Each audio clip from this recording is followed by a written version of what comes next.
because I have a lot of. All right, so we are live, or actually we're recording. We're not live. So today, Yang Gang, I am interviewing Keaton Hill. He is pretty well known around in the Mormon meme world. He runs the Basic Provo Bros Instagram account that kind of pokes fun at Mormon culture. I thoroughly enjoy it. If you grew up are we still saying Church of Jesus Christ of Latter-day Saints? I don't think it matters anymore. Okay. I don't mind, but. Okay. So if you are a member of the Church of Jesus Christ of Latter-day Saints, you will also find this meme account quite hilarious. He is also one of the Bachelors on Provo's Most Eligible, as well as the Andrew Yang supporter. But before I get into the Yang stuff, I want to... Yeah. Boom, Yang Gang's right back there. So I got a sticker and everything. Nice. I want to talk about this show, the Provo's Most Eligible. How does the show work? Because when I saw commercials, I don't really know commercials, but it looked like there was 10 guys and 10 girls or something. Yeah. So about a year ago, this show popped up. It was called the Mormon Bachelor, or no, the Provo Bachelor. And Provo, it's a city in Utah, and it's where Brigham Young University is located. So it's the largest, LD Mormon university, and that's where people kind of that's the connection people have is with BYU is that it's the Mormon school, and so they had their own version. What's that? Yeah. Is that where you go? Oh yeah. I go to BYU. Yeah. Okay. And that's where so they did this own Bachelor version. Now ABC came after them because it randomly got super viral. Wow. And people outside the Mormon community were watching it, and it was primarily because it was cringy, but it was also this fun thing, and it was higher production value than anything previously was attempted, and it's just the perfect thing for Mormons to enjoy, because it was because Mormons for some reason really, I can't figure it out, but they really like The Bachelor and The Bachelorette. Oh yeah. I don't know if you found that's true, but I think Mormons or just religious people really like The Bachelor for some reason. I've noticed that. I've noticed a lot of Christian people, for any of you who watched, I'm going to turn my phone on airplane mode. For any of you who watched Hannah B's season and how Luke acted on that season, I went to his Instagram page and I was shocked at how many Christian girls stood up for him and his behavior. I'm okay, there are a lot of religious people who watch this show. Yeah. And so anyways, the first season was cringy. It was okay production value, but it, each episode, there were about 6 or 7 episodes, and they each got about 100,000 views. Mm-hmm. Some YouTubers like Noel Miller, he picked it up and he mocked it, but it was all good and fun. And then also if it's the political world, maybe some people might know Hassan Piker. He picked it up and he watched it, just again poking fun at it. So then a second season came around. They used the popularity of the first season and they actually produced something with a lot higher production value. And so I was put on the second season. There's 30 guys, 3 girls. And he's a favorite, guys. I see stories, Instagram stories all the time being we love Keaton. We would totally drown in a pool if Keaton would take us. Yeah, and so it was fun. It was cringy, probably less cringy than the first season. But it was a fun, and I don't regret it. So I met a lot of cool guys from it, and yeah. Anything else? Tell us what happens in the end, but yeah, check it out. Provo's Most Eligible on YouTube. Yeah. So I would like to start off this interview with you telling us your Yang story. Like, how did you discover Yang? What drew you to him? I know you've been into politics forever, so tell us. Yeah, I think it's probably, I study political science at BYU, and as you study politics, you learn just in so many ways of how our current government isn't functioning as well as it could be. And there's some blatant problems. Some of them seem very fixable, like gerrymandering seems one of those ones where it's like, come on, like we know the fix, let's just do it the right way. But then other things like money and politics, that's like really, really difficult, and it's going to take a lot of steps. And that originally I was attracted to is UBI as the future for this of the world and how it works, and how the future of capitalism, and what would be best for America. And so that's what I was drawn to at first. I read a little bit, watched some YouTube videos, watched some like academics discuss it, but then kind of like let it be, because it just didn't seem like something that was people were talking about in the current political climate. And then everybody's first encounter was the Joe Rogan podcast, right? You knew about him before Joe Rogan? What's up?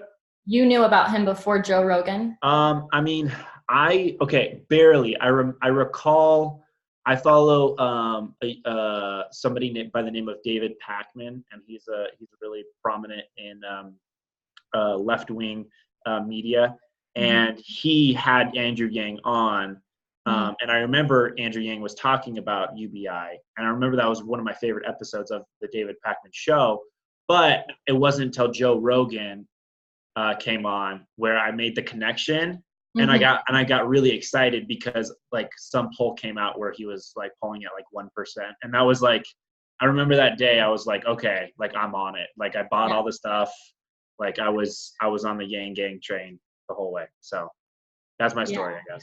That's similar to how I was. I watched the Joe Rogan podcast because my little brother, I've been looking into UBI for a couple years. And so I think Elon Musk was the one who first introduced me to the idea.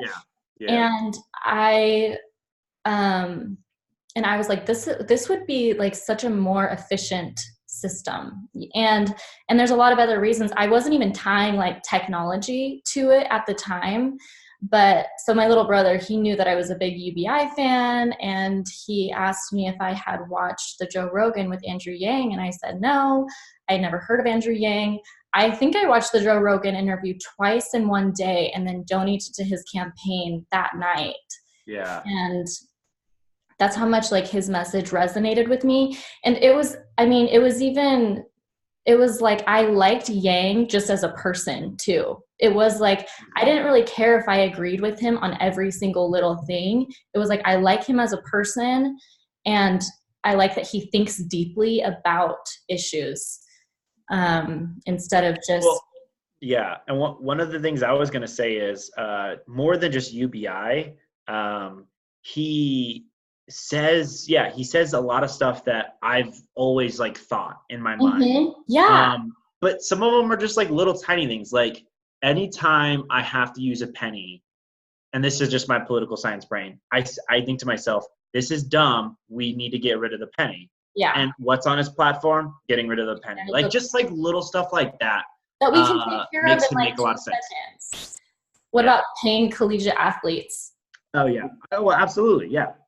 It's free labor. Come on, like we're exploiting our youth. Yeah. Anyways. Yeah, there's lots of little things, and I found that a good way to kind of market Andrew Yang to people who aren't totally in the Yang gang is to retweet and to post those types of like weird proposals that he has onto your Instagram or Facebook, because people are like, oh yeah, that's common sense. And at least they'll start to get to look into Andrew Yang. But so who did you support the last election cycle when Donald Trump was running? Yeah, so last election cycle, it was I felt as though, similar with Andrew Yang, I felt like Bernie Sanders was saying a lot of the things that I had always thought in my mind would be some of the solutions, and he was actually addressing a lot of the concerns. Mm-hmm. And I got really excited. So I was I'm more of the Yang kind of mindset of I came from Bernie to Yang, and I still like love Bernie Sanders. Yeah. Um, But how and does Yang compare to Bernie? Like, what made you this time look at Yang as almost being a better candidate than? so like I'm reluctant to say like better, because I really do like them I know. both. As I was saying that word out, I cringed a little bit, but you know what Yeah. So I just think with with Bernie and Yang, you have two approaches, and I think ultimately when it comes to unifying the country, Yang would probably do better. I think he would do the best. I think he's done the best at like taking former Trump supporters and Mm-hmm. kind of just with how popular and unifying UBI is, just making them a little bit more progressive in other like certain areas.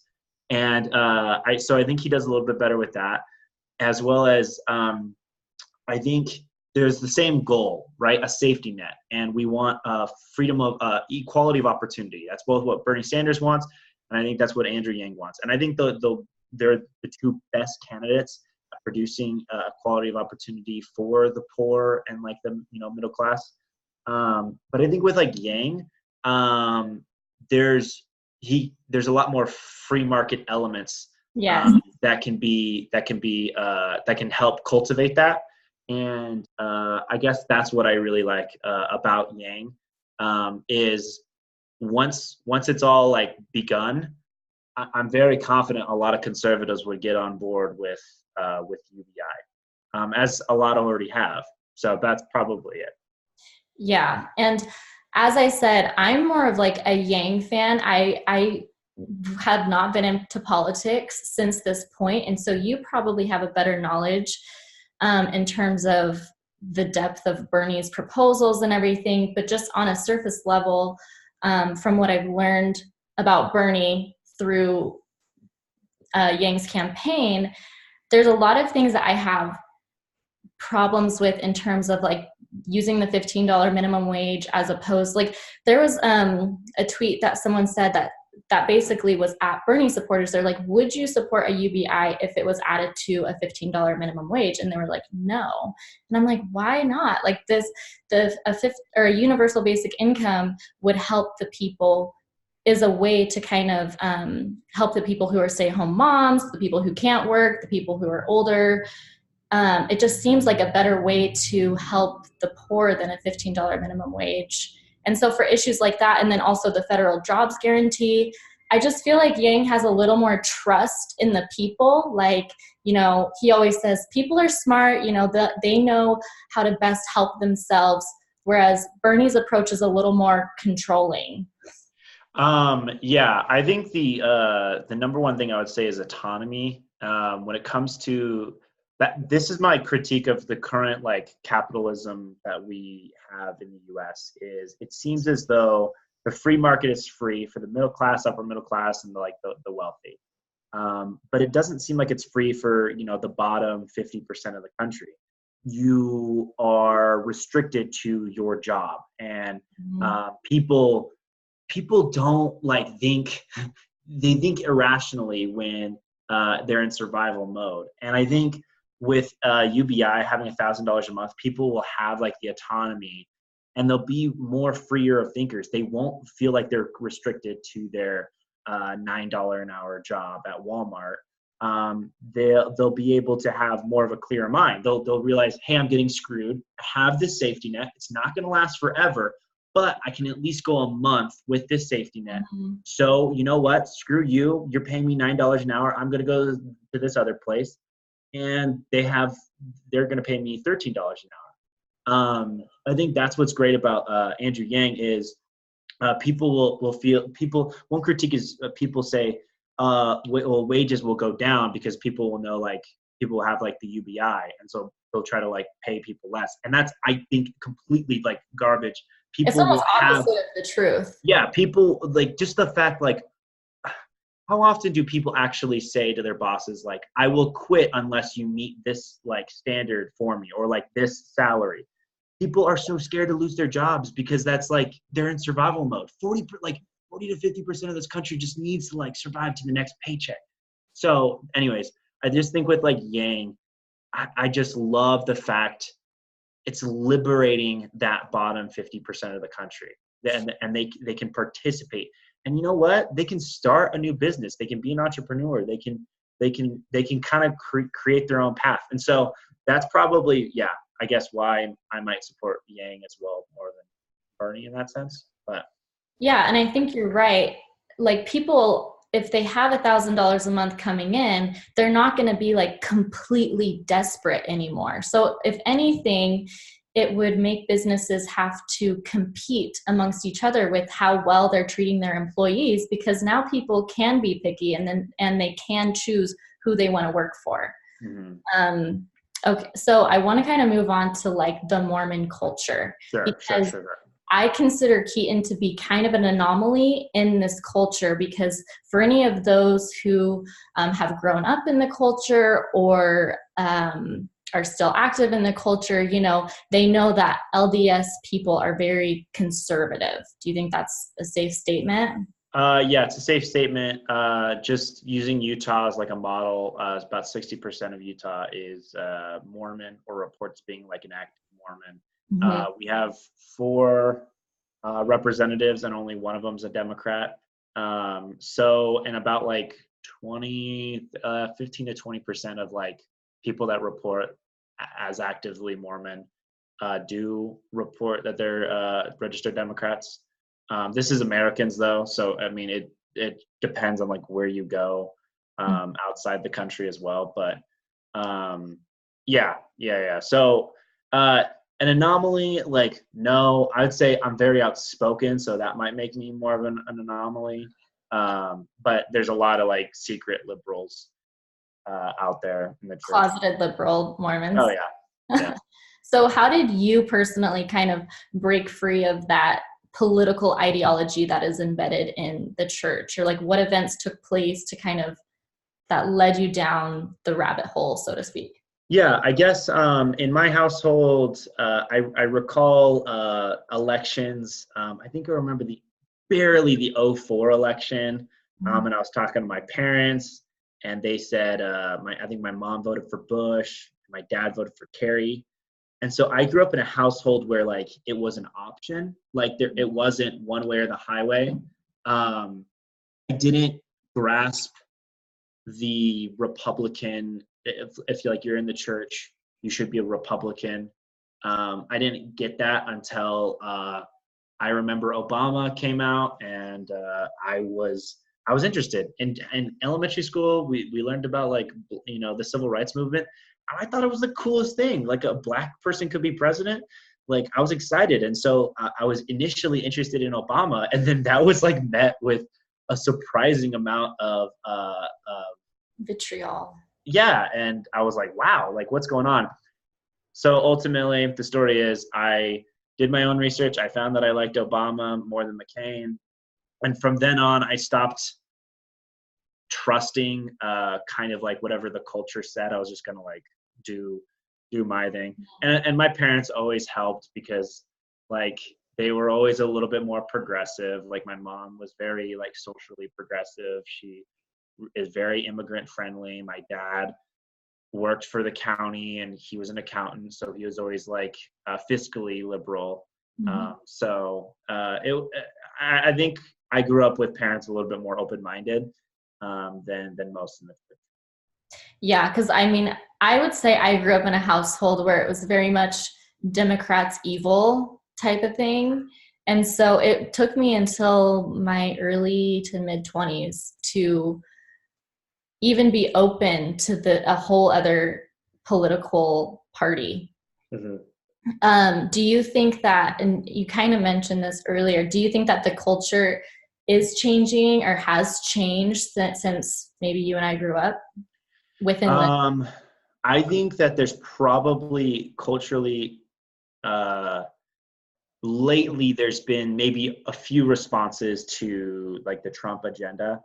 Um, so it's difficult because so just to explain, in our church there, we believe in like a modern day prophet, a Moses type character, like is alive today. And what he says, we believe is, if he says it is directly from God, we treat it as such, as if it was a Moses type character, or David or Solomon or whoever.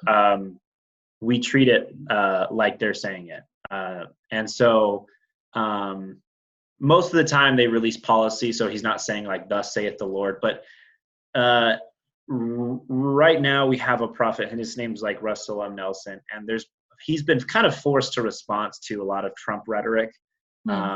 And so things he has spoken out pro-Syrian refugees back during that crisis, and it's ongoing. Pro-immigrant, Mormons have always been a little bit more pro-immigrant than other conservatives. And he's actually had to like speak out against like neo-Nazism and say that like you can't be racist, like you can't be racist and Mormon at the same time. You're not allowed to be. And I think he came out with one statement that was like not anti-gun, but he was very like not pro-gun at all. Like he was. You remember what that was? He was nervous. I'd have to send it to you. I was very surprised. And so him being like that mouthpiece, I think it's created a little bit of a culture change. Maybe room for people to even be open to the other side. Yeah. But I do get family separation. Like, oh yeah, Mormons are big on like the family unit, and so we were like very anti like separating kids at the border. So is the culture changing? I don't know. I think a lot of people are having some cognitive dissonance with the current administration, and so I do think it takes a lot of people who are religious to switch to the Democratic Party. There's a lot that I feel like. I don't grasp it because it doesn't really make sense to me. Because when I read the scriptures, it leans more Democrat. That's just how I interpret things.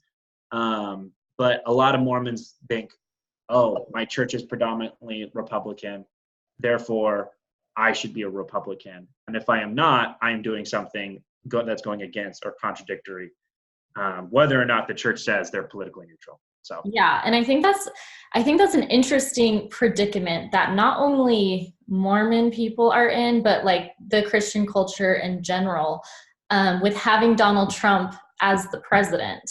And I know Jeff Flake, he was like a senator. Was he a Arizona senator? Yeah, senator from Arizona. He's a Republican, also Mormon LDS. And he came out with a quote or an article. Someone wrote an article about him basically saying like people should not vote for Donald Trump if they want to save their souls. Like it's not a moral decision to do something like that. So like describe the predicament that you're seeing people have within your culture when it comes to Donald Trump. Yeah. So I would say, again, I grew up in a household that was more open-minded. Yeah. Some people didn't. Some people were taught Democrat like evil just as much as they would, be taught like pornography is evil. Like it was like for some families, it was quite like it is quite like that. And so you grew up with thinking that like this is evil, but then you see a character like Donald Trump, who embodies every bad guy in the Bible, like combined into one. Every bad guy in like world history, like combined into one. Like he has so many of those qualities. And so I think with Mormons, like they can't deny like his evilness, right? He's an adulterer and, such and such. So I think that's the predicament is like when you bump into Mormons, that most will concede and say like, yes, like you're correct, Trump is like evil. But then the idea of voting for a Democrat for a lot of them is scary. Yeah, it's funny, and I was telling you this earlier. I was really hard selling my dad, being like, please change your voter's registration to Democrat, please. And when I asked him, like, well, would you rather have Donald Trump or Andrew Yang as your president? And he's like, Andrew Yang. And I said, well, then change it. Who cares? Like, I think there's a lot of, I don't know, people tie a lot to labels. And he's like, that would be a hard pill for me to swallow, because it's a party that he's disagreed with so much in the past. And now feels like he's forced to join it if he wants to make a good decision. And so I think people are just so hung up on labels. Whereas me, I literally could care less. I'm like, I will be a purple giraffe to vote for Yang, because I believe that he really is the best candidate. And so I'm hoping that people can kind of look past that. And from your perspective, like, how would Yang appeal to Mormons?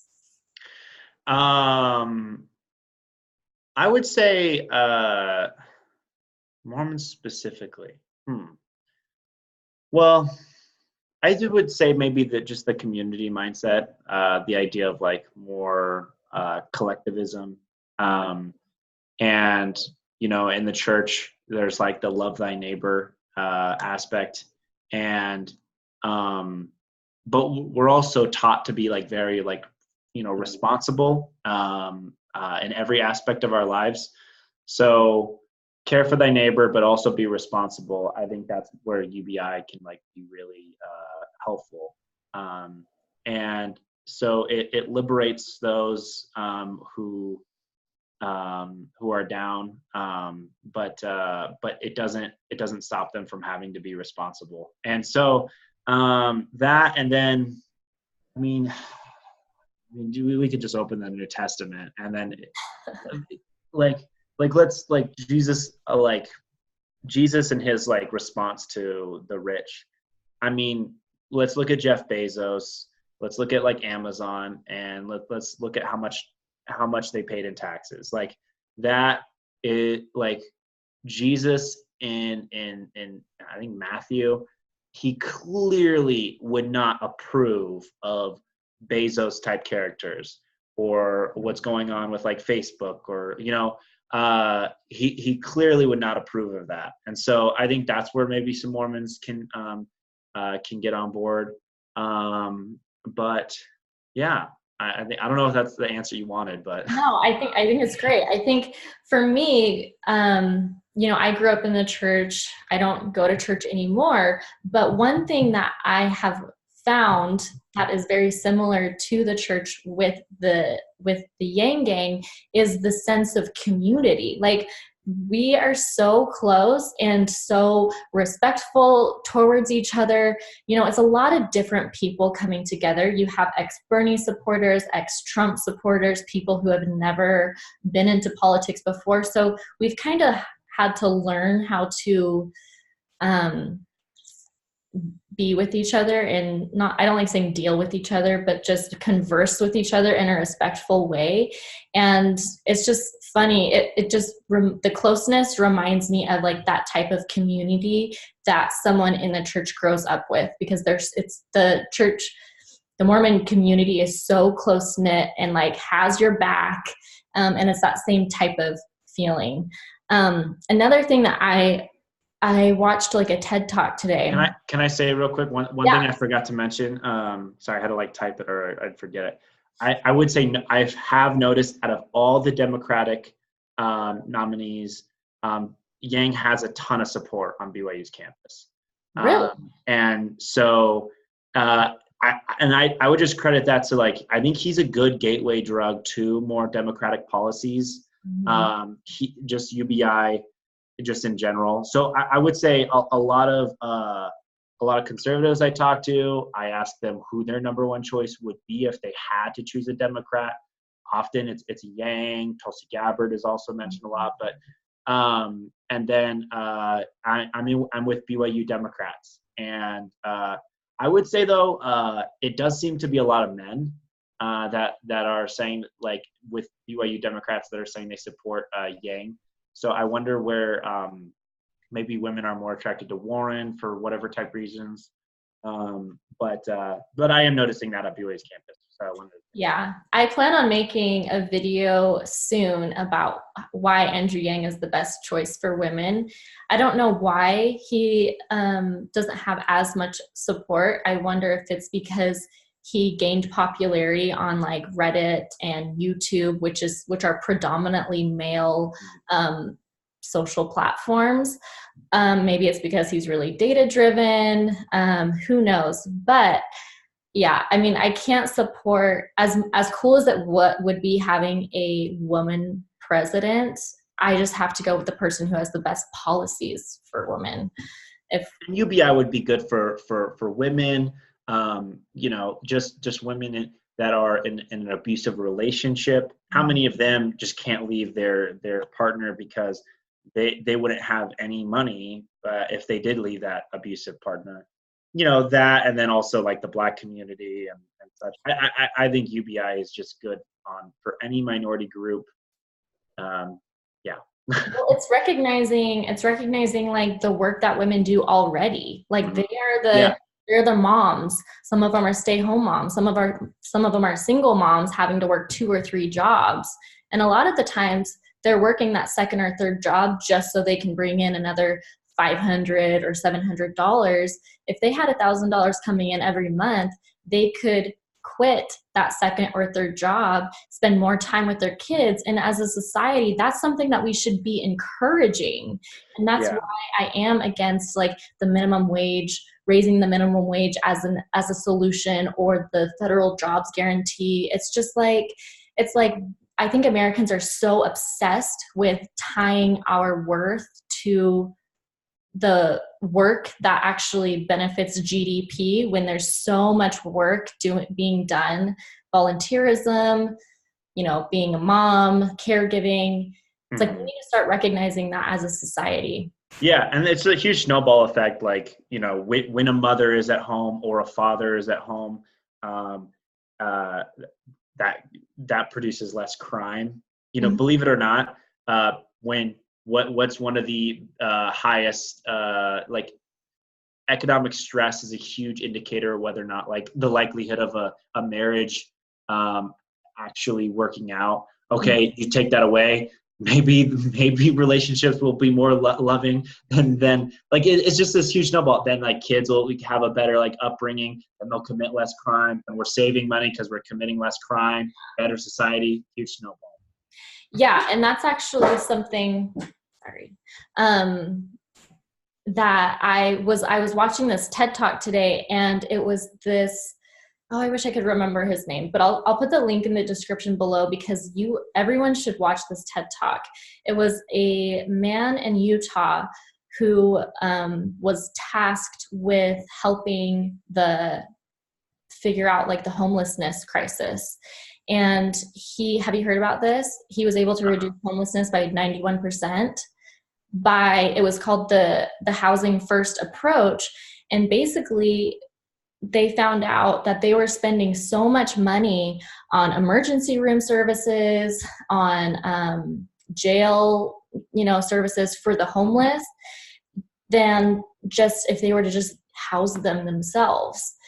And that was a really, really fascinating TED Talk, because he was LDS as well. He grew up on a ranch. He had this very like tough luck, pull yourself up by the bootstraps mentality. And so I think it's uncomfortable, that thought of like, oh, why don't we just give them some place to live? It's like we have this like, oh, they need to work for it, or they need to, it's like we don't invest in people up front, And so they were literally able to reduce homelessness by 91% by giving people homes with no strings attached. And it helped that city so much. And I think it's now being used in other cities in the nation as well. Yeah, I mean, I do think that there's this there's this big thing that people need to like get over, that it seems like it's just like a handout. Yeah. And but if my thing is, it doesn't matter what it seems like when the data shows like the output produces like X, Y, and Z that is like really good for society. I don't know like how much I really care about like the input. Like it sounds so counterintuitive just to like to give people money, but then once you just begin to really talk it out, you start to see the net benefit. So yeah. Yeah, and I think there's also a lack of empathy when people are opposed to something like that, because like he was talking about, he figured out why these people were homeless in the first place. And he's like, it's not a bunch of just like lazy people who won't get a job.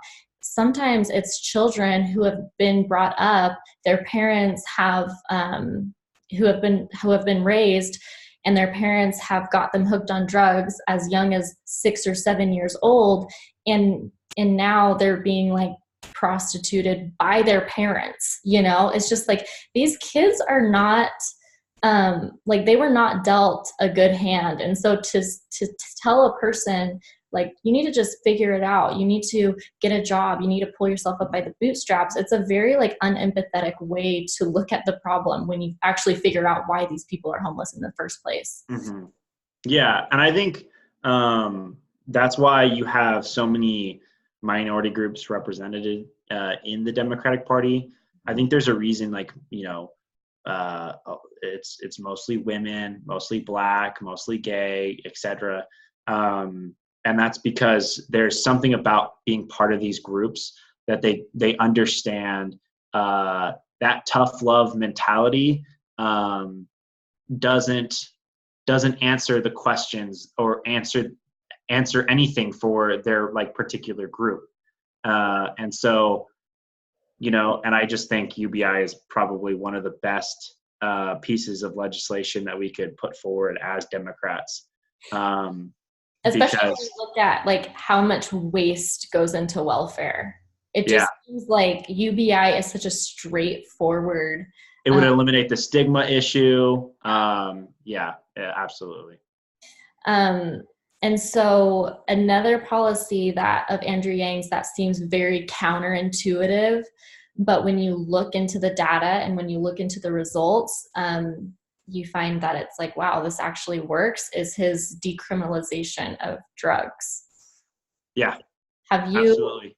So when I was dating my now husband, he told me to read, or he was talking about this book called Chasing the Scream.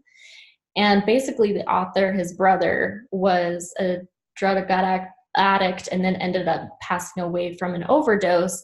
And so he went on this journey to figure out like how we can help these people. And what he found was very counterintuitive, was like, oh, Portugal decriminalized drugs. That's what I was about to say, yeah. Injection sightings, and was able to reduce overdose by 70%.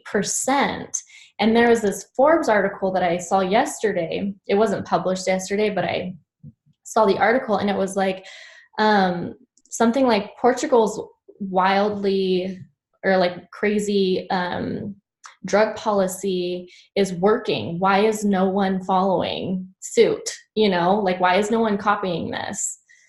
And that's another one, like, especially me growing up in the church, it's like drugs are so bad, it's like the thought of legalizing that just sounds so counterintuitive. But when you look at the data, it's like, why aren't we doing this? Yeah, I would say with that, I think Mormons and just religious people in general, we live in a very, very gray world. There's dark gray, there's light gray. Rarely are things black and white, but often in religion, it's best understood in a black and white kind of sense. And so that's how people can best like digest it and for them to like comprehend it. And I think like a lot of like Mormons in Utah, I mean, we just recently made marijuana legal for medical purposes. And wow, that was a fight. It was really interesting. Some Mormons, I think, understood the benefit, and some were like really like against it, so against it. And it's like, well, let's talk about the end result. So if we make drugs legal and we monitor it and we help addicts rehabilitate themselves rather than criminalize these people, what will that produce? Well, we see in Portugal, less people actually end up consuming the drug, less people overdose, less people are reliant on these substances. And so, drugs, I would say drugs are bad. I've never even consumed marijuana or any of these substances. But for other people, if the data and information shows that they're like it's going to be the net benefit, let's legalize it and do what we need to do. And I think that like people don't like to think like that. They want it to be black and white. And so the answer isn't always make everything illegal if it is bad. Sometimes we need to control the bad thing and make the bad thing less prominent. Because if we make it illegal, the bad thing just increases. Yeah, and I feel like it kind of loses its power when it's legal. It's like when something is illegal, it like has, I don't know how to explain it, but it's like when you just legalize stuff, then it's like that saying, like a secret loses its power once it's told or something. Black markets are just dangerous. Black markets are unpredictable. They're dangerous. They incite violence. Mm-hmm. It's bad. And so making all drugs legal, you can eliminate a lot of these black markets, which are drug cartels, which gang-related violence. A lot of that goes down because. And then people who are, people can finally just recover. So how many people have these addictions and there's such a stigma attached. They can't recover, or they'll go to prison or jail or whatever. But it's not because they're evil. People don't do drugs because they're evil. Yeah.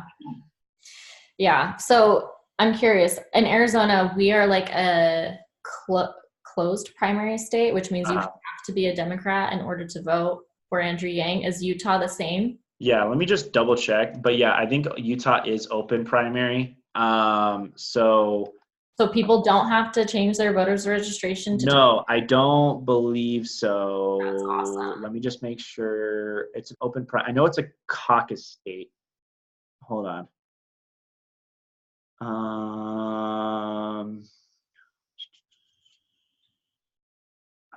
Yeah, Utah is an open primary with any registered voter able to participate. The state will award 35 delegates, or of which 29 are pledged delegates allocated on the basis of the results of the primary. That's awesome. So they don't even have to go through like the tedious task of changing their voters registration. Yeah, I know Republicans have to go through the caucus. I don't know if Democrats have to either. Caucuses are weird though. Yeah. Yeah, oh, no. Okay. I think they switched it. So I think it's a primary. But don't quote me on that. What do you mean it's a primary? So what I mean is like it's not you don't have to attend a caucus meeting. Oh, okay, like okay. 5 hours. Yeah. Caucus meetings are like the weirdest thing in politics. Well, that's what I've been learning about Iowa, because we're trying to like really make sure that Andrew Yang is represented in Iowa. And they were describing, there was this like animated video I was watching that was describing the caucus. I was like, what the hell? You're like, all right, Bernie, that side of the room. Warren, this side of the room. It's like, what the hell? This is the weirdest thing. Are you like in the 1800s? Yeah, what's going on? So yeah, if you are watching and if you are interested in really helping out in Iowa, there is Yang Week going to happen, I think, January 5th through the 11th or something, if you go to yangweek.org. But to kind of wrap this up, what call to action would you give the Yang Gang if we want to win this election? Because I know you have a lot of experience with politics. And so what would be your number one call to action? Yeah, so I do a lot of door-to-door canvassing myself, and I've been a campaign manager and field manager of campaigns. Face-to-face interaction is the number one thing. A tweet, it will help. So keep doing that. Keep tweeting, keep representing, keep posting on social media. Although that can easily be ignored, easily be swiped away. A face-to-face interaction that is even 2 minutes can establish name recognition with that candidate and with that person, which is huge and very underrated. And that person's way more likely to be convinced by that 2-minute conversation than anything they see on social media. And so probably 3 or 4 people, just give them your pitch and tell them like why. I would even focus more on people who don't know a lot about politics. Yeah. Because like even for you, like this got you, more and more excited. So I would get out the vote, recruit people who are unfamiliar with politics. Because if you talk to a Warren supporter and that person, he or she is like dug in, there's not a ton of convincing you can do, but you can inspire and motivate somebody who maybe is dated by the political system. So yeah, focus on people who aren't familiar with politics. 1 to 2 minute pitch, 3 to 4 people. That's the best thing you can do. So when you're canvassing, what does that look like? Are you literally going door to door and knocking on people's doors? Yeah, well, right now actually I just finished yesterday. We just had our election. But it's just for like city councilors. It's canvassing. I mean, if you want to canvass for a gang, that's great. If you want to knock 50 doors one Saturday afternoon, that would be incredible. And I know you can volunteer for that type of stuff. So yeah, that's door to door. It's literally like we're missionaries. And yeah. So for someone who is like really uncomfortable with that idea, what would be a good opening line? I know I'm putting you on the spot here, but like you knock on the door, someone answers. What do you probably do? What would you do if I gave you $1,000 right now? What would you do with it? And then how often are they like, oh, I'd buy groceries, or oh, I'd put my son through Little League baseball, or they will say really, really, really good things, and then just go through to like UBI and how other people will spend that money on good things as well. Mm-hmm. That's one of the funniest things to me is when I watch these interviews, like, because the Yang Gang will go out and videotape themselves asking the public, like, what would you do with $1,000 a month? And it's so funny to me that they'll be like, oh, I would like use it to pay off bills, or put my son in preschool or something. And then they talk about UBI and like how everyone would get it. And they're so what's the word, like they're like negative about like they're so untrusting with how everyone else is going to use the money, but they're going to use it super responsibly. And everyone is like that, it's just like, it's so funny to me. But anyways, absolutely. Thank you so much for your time and your willingness to do this. I know the Yang Gang appreciates it.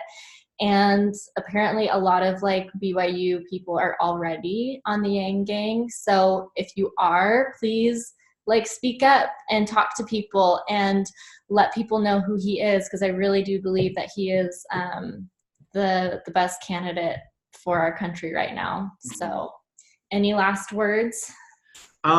Probably just any like maybe potential Mormons out there, or anybody who's like on the fence.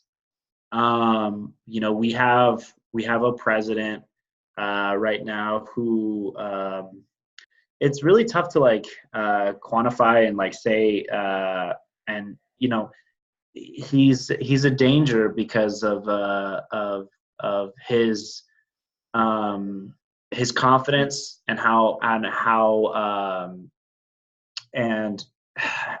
but he really doesn't know what's going on in this country, and he doesn't know what's going on with like the average person, the average Joe. He says he cares, but he's shown time and time again he doesn't know what the average person is going through, and he doesn't seem to care. Just recently with like the California fires, he's been bickering with like Gavin Newsom on Twitter. He's been bickering back and forth, but 3 people have died in California, and he's making it a political issue. So he's a dangerous, and he doesn't really care for the average Joe. And I just think with Andrew Yang, when he cares about like the average person, I think that he's the candidate that cares about the average person the most. And I would just think about that. You know, if you're Mormon and you care about like, you know, your fellow brethren, just take a look at him. Take a look at maybe his Twitter and his tweets and like what he's saying. Check out his podcasts, and I think you can tell like he cares about the journey that an average person like goes through.